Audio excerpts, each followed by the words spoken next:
Olá, povo de Deus! Bem-vindo ao canal Conhecendo o Cristianismo, cuja proposta é ter estudos de até 20 minutos. Nossa proposta nesse primeiro ciclo de estudos é que os temas são apenas para você entender o mínimo das doutrinas do cristianismo. Hoje, vamos ao nosso 19º de 24 temas com estudos sobre céu e inferno. Se você gosta dos nossos estudos, fique à vontade para deixar o seu like, se inscrever e compartilhar com quem precisa. Eu sou William Pereira, apenas um cristão cumprindo o seu chamado.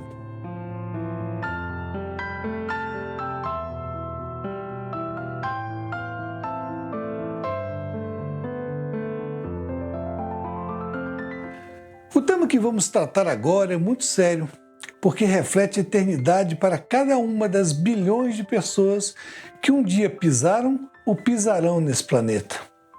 Para começar simples, basta dizer que o céu e o inferno são antagônicos entre si. Um representa o melhor que Deus poderia prover para o seu povo, aquilo que em toda a história da humanidade, nenhum único ser, homem ou mulher, desses bilhões que poderão estar lá, tiveram a perfeita dimensão do que realmente representa, já que nem olhos viram, nem ouvidos ouviram, nem jamais penetrou no coração humano o que Deus tem preparado para aqueles que o amam, segundo 1 Coríntios 2:9.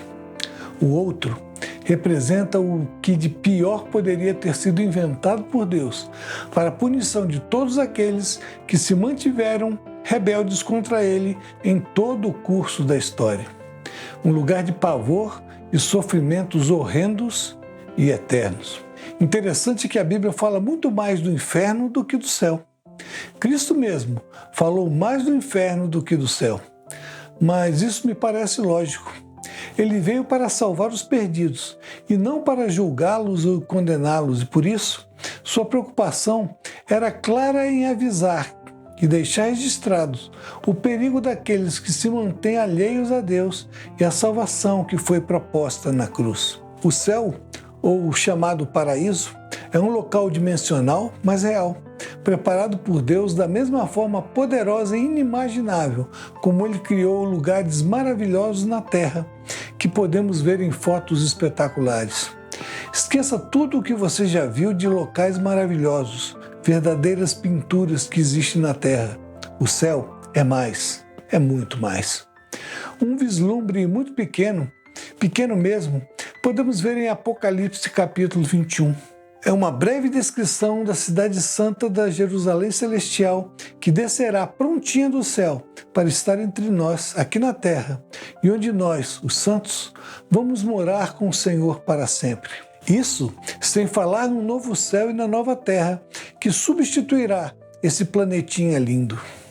São ruas de ouro adornadas com pedras preciosas de diversos tipos, em alguns lugares dispostas em camadas e tudo para o nosso deleite. Tem referências que são até difíceis para entendermos. E então, imagine como deve ter sido difícil para o apóstolo João, no mundo limitado de 2000 anos atrás, descrever coisas que ele nunca tinha visto ou sequer sonhado que poderiam existir. As palavras que ele usou para transmitir a mensagem às igrejas daquele tempo e do nosso tempo não fazem jus ao que ele verdadeiramente viu. Só de ler aquilo que está descrito, apenas um doido varrido não vai querer ir para o céu. Entenda-se doido varrido, todos os que recusam a graça salvadora de Cristo. Fora toda a indescritível beleza arquitetônica e com o uso de materiais que sequer conhecemos na nossa tabela periódica de substâncias físico-químicas conhecidas, ainda tem todo o ambiente do lugar. Não apenas fisicamente, onde nunca existirá o desconforto, seja do calor ou do frio, não haverá trevas, pois a luz de Deus iluminará tudo, a morte terá sido vencida e não mais existirá. Um lugar onde não haverá dores, nem qualquer tipo de doença, nem choros, nem sofrimentos, onde toda lágrima será enxuta. O caminho para o céu começa com a decisão de aceitar a Cristo como seu Senhor e Salvador e viver de acordo com essa decisão. Mas não basta uma decisão como uma oração formal de que se aceita Jesus Cristo como Senhor e Salvador e pronto. Oração mágica feita, você está garantido no céu. Grande engano. Quando um pregador fala que para alguém ser salvo basta aceitar a Cristo, normalmente ele não tem tempo de explicar uma coisa. Aceitar não é apenas uma declaração feita por meio de uma oração, é se identificar com Cristo, ao ponto de se tornar servo dele. E assim, você deixa de viver para si, para viver uma vida que ele quer que você viva. E essa vida sempre estará sujeita à obediência a Deus e à sua palavra. O fato é que muitas igrejas têm vendido uma graça barata. Só se preocupam com o crescimento da igreja a partir da conversão de novos fiéis, mas não os instruem adequadamente no caminho estreito. É por isso que existem tantos pecados dentro da igreja. Quando se prega o Evangelho, nada ou pouco se fala sobre arrependimento, sobre negar-se a si mesmo, sobre levar a cruz, nada sobre abandonar os pecados do mundo. Venderam uma salvação barata, a salvação só de uma decisão. Muitos crentes por aí acham que só o fato de terem feito uma decisão por Cristo, a decisão mágica que leva ao céu, significa que estarão eternamente salvos. Não é por aí. A Bíblia não nos ensina assim. Alguém que se diz convertido não pode acreditar que só porque já fez a oração da decisão por Cristo, que acha que é mágica, pode continuar amaziado, fornicando, roubando ou idolatrando ladrões e corruptos, sendo desonesto nos negócios, mentindo, defendendo ideologias totalmente contrárias aos princípios divinos ou fazendo quaisquer outras coisas condenadas na palavra de Deus. A declaração mágica em muitas igrejas tem apenas o convite de ser bem-vindo ao clube dos salvos, mas não cobram atitudes renovadas. Só que o clube dos verdadeiramente salvos tem poucos associados. Quando muitas pessoas se convertem, mas não têm uma mudança de vida, mesmo assim, eles se acham crentes. Acham que são cristãos, mas não passam de impostores. O que é um impostor? É uma pessoa que se identifica por outra, que assume uma identidade que não é a sua, imitando seu comportamento, mas não se identifica com os valores nem com a natureza de quem é imitado. O que importa é parecer ser, e isso é muito triste. Um impostor é aquele que afirma que nasceu de novo, mas continua vivendo para si mesmo na sua velha natureza. Veja Tito 1, versículo 16. O que temos então é o engano do qual Paulo falou e que era para os dias dele, como é para os nossos dias de hoje e dias finais. Pessoas que fizeram oração de entrega para a salvação acham que está tudo bem, mas ainda assim não entregaram o coração, não consideraram o custo de seguir a Jesus. São pessoas enganadas. O principal caráter que nos qualifica e nos identifica é o caráter de Jesus. Em 1 João 2,6, João nos ensina: aquele que diz que está em Jesus deve andar como ele andou. Então, se alguém está em Cristo, tem que apresentar um novo caráter. As coisas velhas ficam no passado, pois o seu DNA espiritual mudou. E somente com o novo DNA espiritual é que você vai poder ir para o céu. Veja que quando Jesus ensinou os discípulos em Mateus 7, 21 a 23, ele estava exortando e não contando uma parábola, mas estava antecipando o que falaria aos impostores nas igrejas. Esse trecho é terrível, pois ele não se referiu a ímpios descrentes, mas a pessoas que tiveram a oportunidade de se tornarem filhos de Deus, mas optaram por continuar escravos do mundo e do pecado, porque não quiseram viver o ser uma nova criatura, embora vivessem como impostores, imitando as obras de Deus, mas sem piedade. Desculpe-me essa digressão, mas ela era necessária para esclarecer que muitos que estão achando que estão a caminho do céu, na verdade, não estão e precisam ser exortados quanto a isso. Está percebendo como o caminho para o céu não é fácil? No nosso e-book Cristianismo para o século XXI, vamos falar mais sobre esse e outros temas, que por causa do tempo aqui limitado, não é possível abordar o que precisamos. Então, vamos falar do inferno. O caminho que nos leva ao inferno, ao contrário, é largo, fácil e cheio de prazeres derivados de pecados. É o caminho no qual uma pessoa despreza completamente a pessoa de Deus, do seu Filho e do Espírito Santo e vive dissolutamente, como se não houvesse amanhã. Pode até ser que não seja uma vida tão dissoluta, mas apenas o fato de se manter o desprezo às coisas de Deus e aos seus princípios eternos já coloca essa pessoa com os 2 pés no inferno. O mundo em que vivemos se esforça para declarar que o inferno é algo figurativo, simbólico. Quantas vezes você já ouviu que o inferno é aqui na Terra? Só que o inferno é real. Ouvi uma narrativa no qual um senhor estava na fila de uma padaria. E a pessoa que estava na sua frente, reclamando não sei do que, esbravejava: "Isso aqui é um inferno." Então, aquele senhor retrucou: "Me desculpe interromper, mas aqui não é um inferno, não." "E como é que você sabe?" respondeu aquela pessoa esbravejante. "É simples", respondeu. "É porque eu estou aqui." Em vez de ficar falando de conceitos que acredito, vamos estudar o que Jesus ensinou quando contou a história do homem rico e Lázaro, conforme registrado em Lucas 16, 19 a 31. O texto é longo e não vai dar para ler aqui. Então, leia na sua Bíblia e retorne. Repetindo, Lucas 16, 19 a 31. Para começar, podemos saber que isso não foi uma parábola. Foi um acontecimento real que Jesus presenciou. E como podemos afirmar ou mesmo saber disso? Jesus, em suas parábolas, nunca mencionou o nome dos personagens, porque eram parábolas. Qual o nome do semeador? Qual o nome da mulher da dracma perdida? Qual o nome do pastor que foi atrás da ovelha perdida? Não sabemos, porque eram parábolas.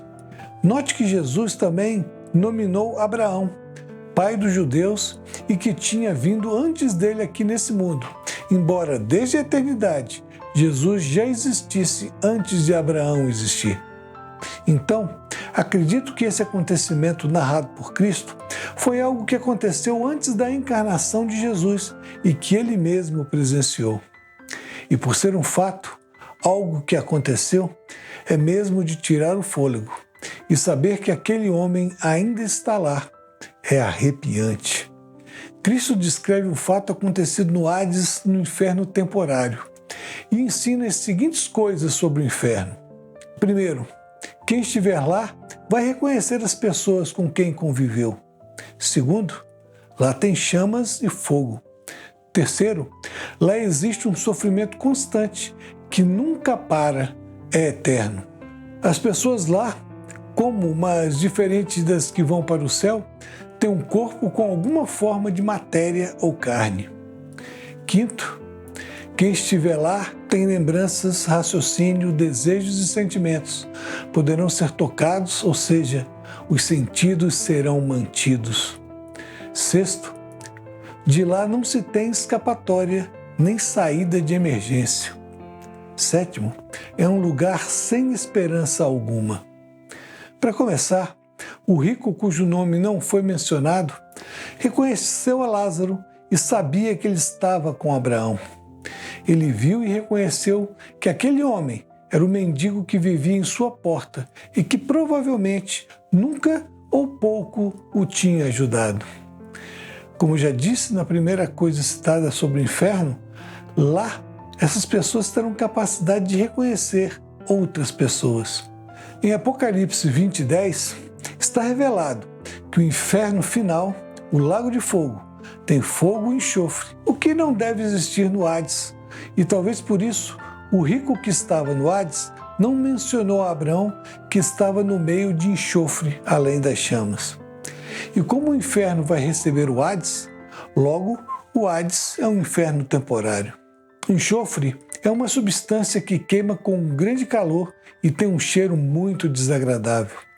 O cheiro do enxofre parece ser um dos únicos ou único cheiro que o sentido humano não consegue se acostumar. É impossível viver em um lugar com cheiro permanente de enxofre. A gente vê locais imundos e fétidos pelo mundo afora, todos exalando um mau cheiro horrível para quem chega. Mas para as pessoas desafortunadas que vivem ali, já estão tão acostumadas que nem se incomodam mais com o cheiro, que pode fazer um visitante vomitar.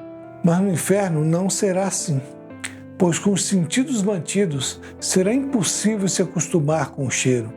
Bota aí na conta, mais um sofrimento terrível no inferno definitivo. Ele reclamou com Abraão que estava muito atormentado naquela chama. Era um sofrimento constante que não cessava e não dava trégua. E era um sofrimento que atacava todo o seu corpo. E ele pediu apenas algumas gotas de água que Lázaro levasse com seu dedo molhado para colocar em sua língua.